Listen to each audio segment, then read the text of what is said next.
Every 3 seconds, somewhere on the planet, another person slips into the fog of dementia. Think about that for a moment. Every 3 seconds. That's a new grandparent, a new mentor, a new friend gone before the heart stops beating. Their memories fading like old photographies. This isn't just a statistic, it's a profound personal tragedy, playing out countless times each day. Globally, a staggering 57 million people were living with dementia in 2021, and we are adding nearly 10 million new cases every single year.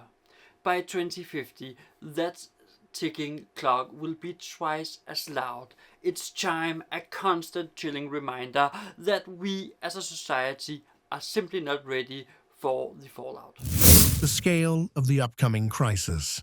Right now, at least 57 million minds are navigating the blur of memory loss, the confusion, the quiet despair. Alzheimer's disease, that crucial thief, claims 62% of them. In the United States alone, over 7 million grandparents, neighbors, and veterans woke up today with the disease. That's a population larger than many countries that are facing a future where their own stories become increasingly elusive.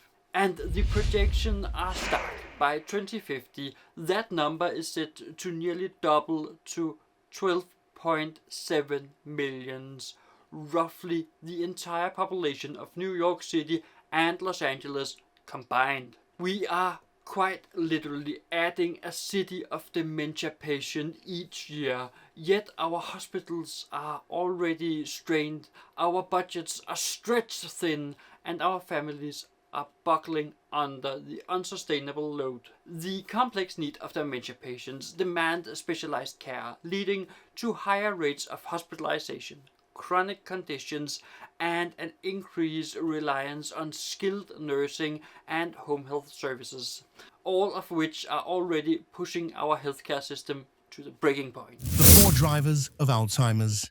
So what's pushing this relentless wave?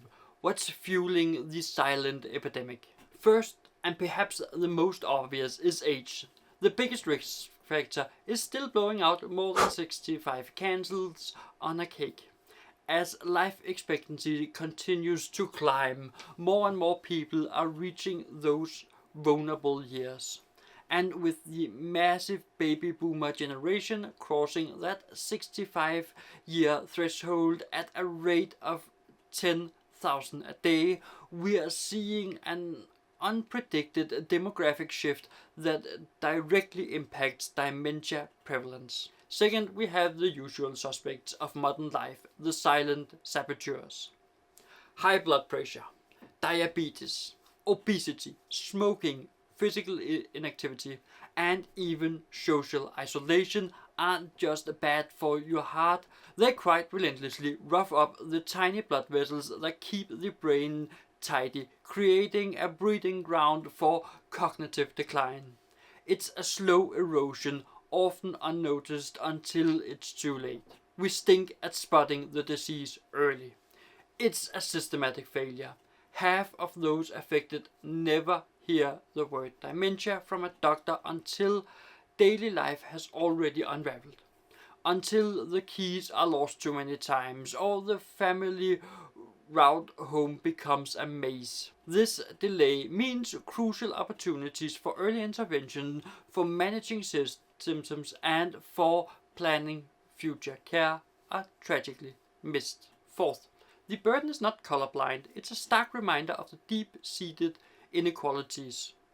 Black Americans face twice the risk of developing dementia compared to white Americans, and Hispanic Americans are 1.5 times more likely. It's the same devastating disease, but for these communities it comes with a steeper hill to climb and a tinier safety net, often compounded by a greater financial burden associated with care. What is the price of Alzheimer's? And then there's the price tag, which is frankly eye-watering. In 2025, Alzheimer's and related dementia will cost United States an estimated 384 billion in medical and long-term care. That's a staggering sum. But wait, it gets worse. By 2050, that figure is projected to balloon to nearly a trillion. Yes, a trillion with a T. To put that into perspective, that's more than the entire federal discretionary budget for education, transportation, and the environment combined. Globally, that economic burden of dementia is projected to exceed 3 trillion by 2060. But even these astronomical figures ignores the invisible economy, the immeasurable human cost. We are talking about daughters cutting hours at work to become a full-time caregivers, sons burning through their vacation days to manage appointments, spouses aging in dog years as the microwave yet another dinner at midnight for a loved one who no longer recognizes them. Unpaid family caregiving provides an estimated 6.8 billion hours of care each year in the United States alone. If we are to pay them even minimum wage for that monumental effort, the bill would be an astonishing 233 billion annually, more than the market cap of some of the biggest tech giants. It's a hidden workforce, often exhausted, financially devastated, and emotionally drained, performing an essential service that society largely takes for granted. Time to search with the flashlight. Here's the kicker, the truly heartbreaking difference. Unlike cancer or heart disease, dementia has no survivor ribbon. No 5-year victory lap. There's no ringing of a bell to celebrate remission. Instead, you just slowly loses the plot of your own life. Piece by agonizing piece. While people who loves you watch from the shoreline, powerless. It strips away not just memory, but identity, personality, and the very essence of who a person is, leaving families to grieve a loss that's both present and profoundly incomplete. It's a disease that doesn't just take a life, it redefines it, often cruelly for everyone involved. But this is not a carousel of despair. This is not a eulogy for our collective future. Science has started to hand us a flashlight in this tunnel, showing us that this doesn't have to be our inevitable fate. While dementia prevalence increased 1.6 times globally between 1991 and 2021, this isn't a sealed fate. Researchers now talk about something truly powerful. Modifiable risk factors, things that we can actually change, things we can control, 12 of them to be exact. Getting hearing aid if you need them, controlling blood pressure, quit smoking, exercise regularly, sleep 7 hours at night, managing diabetes, limit alcohol, avoid head injuries, reduce air pollution exposure, staying social, treating depression, and playing with new ideas like learning Spanish at 65, or finally figure out how to use the television remote without asking a teenager. Together, these seemingly small tweaks, these proactive steps could delay or prevent up to 40% of dementia cases. 40% of 12.7 million American cases is 5 million futures that could stay bright. 5 million minds that could remain vibrant. That's the entire population of Alabama given a second chance. Let's talk about action, not abstracts. First, diet. The Mediterranean eating pattern, lots of leafy greens, vibrant berries, hearty beans, healthy olive oils, fish twice a week, and choosing lean chicken over bacon has been shown to slow cognitive aging by up to 5 years. And you don't need to buy organic kale washed in unicorn tears. Frozen spinach and canned salmon counts just as much. It's about sustainable, accessible choices. Second, move. Not move house, but move your body. Our bodies were made for motion, and our brains thrive on it. 150 minutes of brisk walking per week. Think 4 Beyonce albums front to back, or just a brisk 30-minute walk 5 days a week can lower your risk by a third. If that sounds like a lot, break it into 10-minute spurts while the coffee brews, during your lunch break, or after dinner. Every step counts, building resilience in your brain and body. Third, socialize. Loneliness is as toxic to the brain as smoking 15 cigarettes a day. Yeah, you heard me right, 15 cigarettes. It's a silent killer, eroding cognitive function and increasing stress. So join the pickleball cult.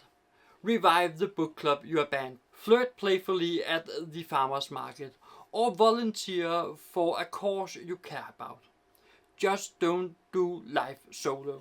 Human connection is a fundamental need for brain health. Fourth, keep learning.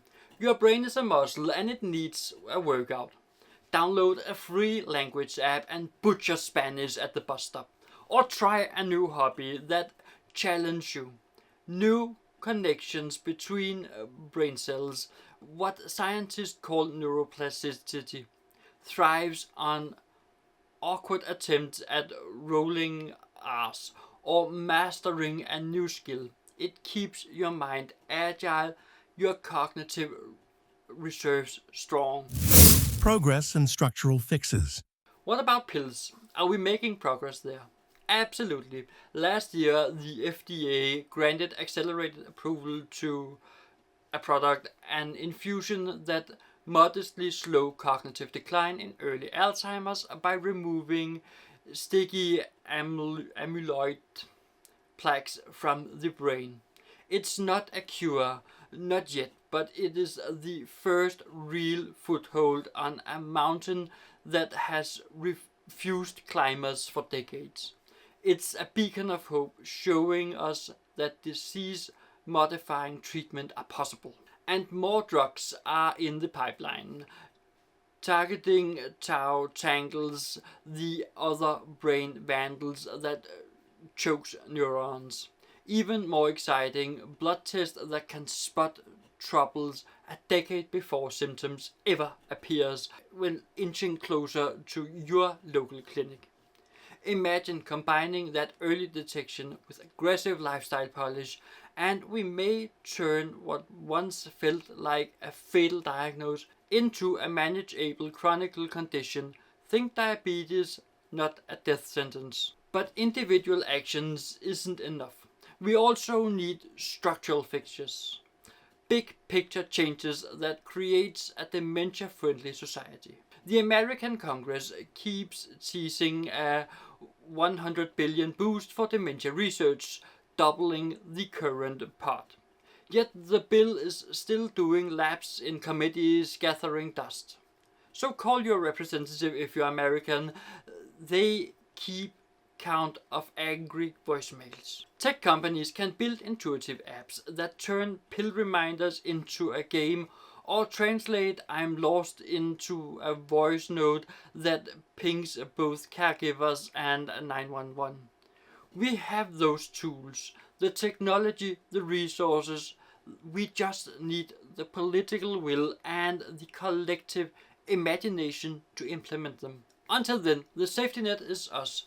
It's our communities, our compassion, our willingness to step up. If you know a person caring for someone with dementia, or for concrete help, mow the lawn, sit with Uncle Joe for 2 hours while she grocery shops without panic.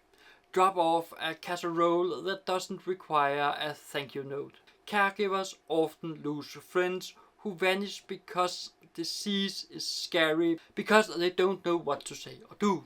Be the one who stays, be the one who shows up. Your presence, your practical help, can be a lifeline. And if you're worried about your own brain like I am, well, you don't have to worry about it. Don't panic, but start small.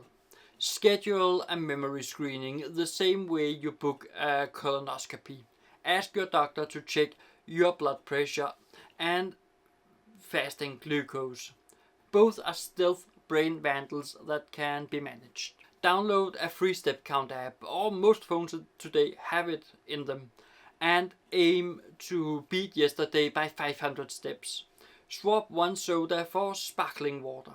Text one friend you haven't seen since the pandemic and make a walking date. Remember, tiny hinges swing big doors. Small, consistent efforts accumulate into profound challenges. Let me be crystal clear. The storm is real. 12.7 million American cases by 2050. $1 trillion price tag. Caregiver bending under unsustainable loads. And global economic burden exceeding $3 trillion by 2060. This isn't hypothetical, it's our future if we do nothing. But storms also forces us to board up windows, stockpile supply, and look after neighbors we barely know. The same instinct that makes us buy extra batteries can make us protect our brain and each other. We cannot outrun aging, that's a biological fact. But we can absolutely outsmart a significant chunk of dementia damage. So here is your homework. It's not optional. Pick one of those 12 lifestyle levers and yank it today. Just one. Share this message with one person who still thinks memory loss is just a normal part of getting old. Because it's not. It is a disease and it is largely preventable, or at least delayable. And I love to hear your story, so drop a comment telling me how dementia has touched your life. Your story might be the lifeline someone scrolling at 2 a.m. needs. And if you want to dive deeper into the immediate support, visit the Alzheimer's Association's website.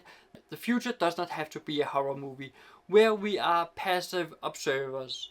It can be a slow motion rescue mission where each of us plays a vital part.